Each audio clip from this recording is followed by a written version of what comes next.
د په پس شا دعا کول، غایب ته دعا کول، دا ډېره زر قبلیږي.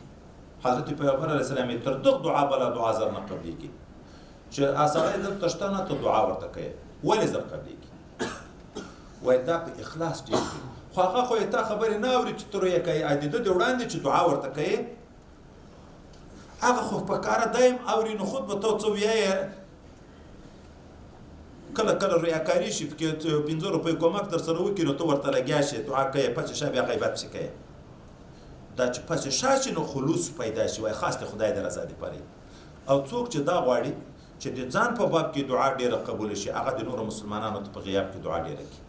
الله هغه رحیم او کریم ذات ته چې دعا نه نیمه کوي، چې نیمه قبلوي او نیمه نه قبلوي، چې د بل په باب کې قبلوي د تا په باب کې هم قبلوي.